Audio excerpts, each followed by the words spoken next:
Hi everyone, I'm Josh, and welcome back after such a long time to Josh's Bookish Voyage.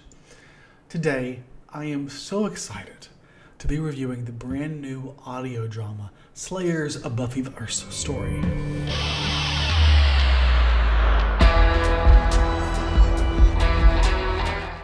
For those of you who are new or just do not know, I love Buffy the Vampire Slayer. I am constantly in a state of rewatch of that show, and it's one of the shows that I just absolutely adore. I love Buffy and I love the characters, I love the writing, despite all of the baggage that comes from the creator that is Joss Whedon. And when I found out very recently that a new audio production was coming out, not just in the Slayer universe, but with much of the original cast, I naturally was giddy about it. It just is such a surreal experience to be here talking about a brand new Buffy story. And while there are things about it that don't feel necessarily entirely like the classic, it never would be, I guess, considering it's a completely different milieu, a different platform to tell a story, it still feels so true to that classic story. And it brings back many of my favorite characters, and even if many of the biggest named actors from the show are not here, I say many, the few that ended up being massive blockbuster hits, like Alison Hannigan and Buffy herself, Sarah Michelle Gellar, everyone else basically comes back. To see them all return, even those that had a terrible ending, they all had a chance to sort of have their story redeemed, and for me, that made this story just absolutely worth it. Now, was it worth reading? As a Buffy fan, absolutely. I think if you like Buffy, this is a must read. In the main cast, we see at the lead primarily James Marsden as Spike. For those of you who did not watch past Buffy, he does return already in Angel.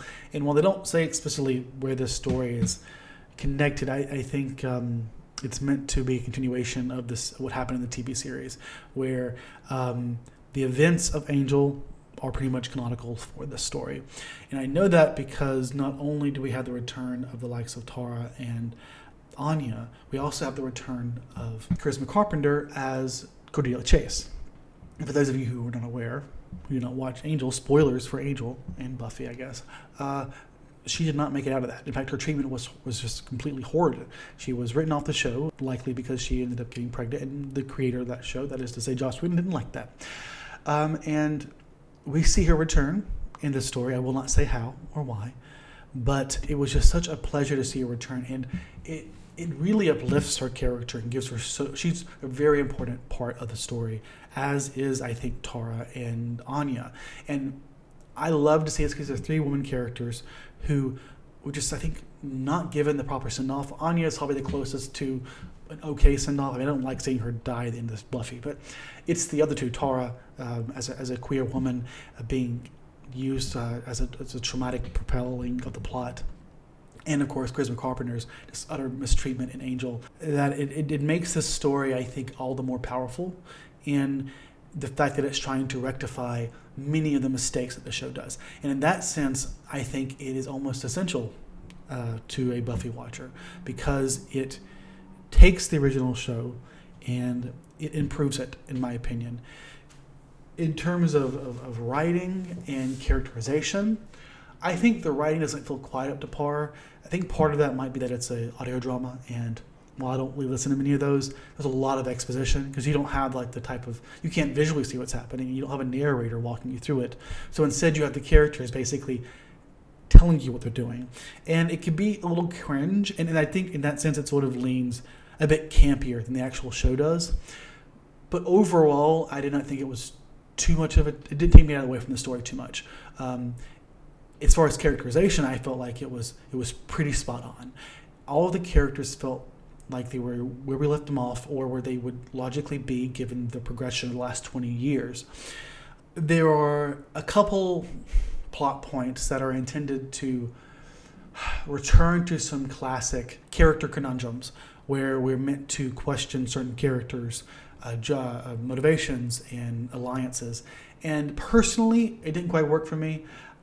I can see where it's coming from, because we have a unique situation for these characters who, while they have undergone significant development in the show, even though they're being faced with a similar obstacle, it's still a question of how will they handle that. And I can get that, but at the same time, for me, it was without getting into the details, for me, when we were supposed to question or distrust some of the characters that I previously trusted, and I'm not left wondering, is there something about a character I don't know? I'm instead wondering, will they stick to the character as I know them to be, or are they going to just do a disservice, as I'm trying to say, to the character that I love? And without saying what I'm talking about or who I'm talking about, without trying really hard not to get into details, because as soon as you start reading it or listening to it, you could pick up on what I mean if I get too specific. All in all, I like where it went, and I feel like I can see where some of those potential fears that we're supposed to have as a reader or a listener come from, but for me, they don't always work fundamentally. Again, not enough to make me not enjoy the story. I'm not giving the series a 5-star, but all in all, I think I don't regret reading it or listening to it, and I will listen to it again, certainly. And there's even what seems to be a hint at potentially a return, for further seasons. I guess I should have said early on, this is structured basically as a series of episodes. It's all one audio drama, but it's basically 8 or 9 episodes in one. So it's almost like a season of Buffy, or a season of Slayers, but on audio. And I could definitely see them being returned. And I would absolutely love to return to these. Honestly, I think Charisma Carpenter and Emma Caulfield and Amber Benson, I think there's a potential for them all to return, and I think there's plenty there to love. Some random thoughts that I had. James Marsden's voice sounds different. And I don't know if that's because we have better sound quality with this audio production, or if it's just aging, or if he's just using a different voice. It just sounds different. I've watched Buffy enough to know that this just isn't what it used to be, and it just sounds distinctly different. Not too off-putting, I got used to it. It's just something that seemed odd. Same with Anthony Head. I'm not sure if it's because he's gotten older. He's, I think, now in his 60s or 70s, but it did not sound like the Giles that I knew. While the others seemed very true to themselves. I guess that's not entirely true. Amber Benson is playing a unique version of Tara, and in that sense, it's very different than the Tara that I know. I honestly still don't know how I feel about her voice choices. But then again, after hearing Amber Benson post Buffy, I now realize how much of a character that Tara was. I used to think that was just her voice, but it's very much not, which just shows you, I guess, the breadth of skill that Amber Benson has. Who, I guess I should also say at the beginning here, Amber Benson was the co-writer and the director of this entire production, Tara, who is also a major audiobook narrator. If you listen to Middle Game, she was a narrator of that, among other things, and she's awesome. Other than that, let's see, Emma Caulfield and Charisma Carpenter, ironically, the two people who were killed off in the series, sound like their old selves. They are. I'm not going to say they are their old selves because I don't want to spoil the plot. I guess at this point I'll talk about the plot, not in detail. I'll just give you a synopsis of what the premise is if you're interested. But if you're not, I guess this is the point where you probably want to leave off. I just didn't want to spoil people if you want to go in blind. So the story is actually about. Basically, we're in this future where there are a bunch of Slayers. We get introduced to Spike and he's sort of undercover in this evil bar or something where things are going on. And he gets introduced to this young, freshly new Slayer, and he starts out sort of like a mentor. But very quickly, the story sets itself up as the conflict being Cordelia is back. She is here to tell us that they need Spike's help, because Drusilla is going to destroy the world. Except it's not our world, it is an alternate universe. Cordelia has come to find Spike, because he is the only person who's going to speak any sense into Drusilla. The difference here is that, I don't know. I don't want to say more than that, even though there's such key parts of Cordelia here that I'm leaving out. I feel like it's nice to have that surprise of just reading it, because there is a very powerful fact about Cordelia's character in this other universe that is just a nice surprise. Working with her is Emma Caulfield's Anya, who works with her, basically is her friend. And along with that is also Tara, who is Anya's friend. I guess I will leave the plot at that. It's basically a matter of universe hopping, and it's interesting because it creates this potential for Buffy-like stories in the future in a world that is not so perfect. Let's say that a world of infinite slayers is perfect. It's rather, it recreates that original setup of the one slayer chosen to fight the evil, and she alone can defeat them. And given that we have this side universe now, it, I think, creates a lot of potential to explore these characters more down the road if they choose to do that. And I would absolutely adore it. Just imagining Emma Caulfield, Charisma Carpenter, and Amber Benson just giving me audio drama after audio drama. I would absolutely adore it. They are by far, no, that's not true. They are my favorites, but by far my favorite in the entire production has got to be Drusilla. Juliet Lando, I believe is her name, as Drusilla.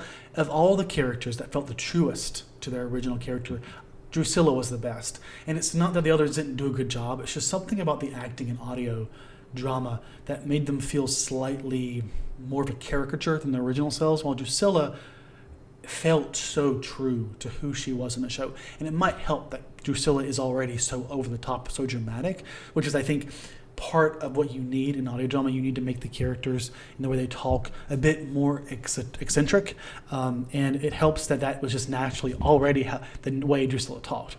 But it ended up making her feel like, when I was listening to her, it felt the most like I was back listening or watching Buffy. So again, takeaway, is it worth watching? Obviously, I think it's worth watching, listening, you know what I mean, listening to. If you haven't ever listened to Buffy, theoretically it could work for you. It's fun. I don't know. It feels odd to give it a listen, but there's a lot of exposition throughout the story, which I think I've already mentioned, but the exposition at the beginning is meant to set up where our characters are, which is a benefit to even those of us who have watched the show, because we need to understand where they are 2 decades down the road. But also it helps us understand, if you're new to the story, new to the series, what's going on. I won't say this is perfect. It certainly isn't perfect. I still absolutely adore it. And I'd probably give it 4 stars out of 5. If you're watching this, thanks so much. I'm aware I haven't made content in quite a while. If everything goes as planned and this segment is still in, this should go up on my 33rd birthday. Happy birthday to me. Will I be back for more? I don't know.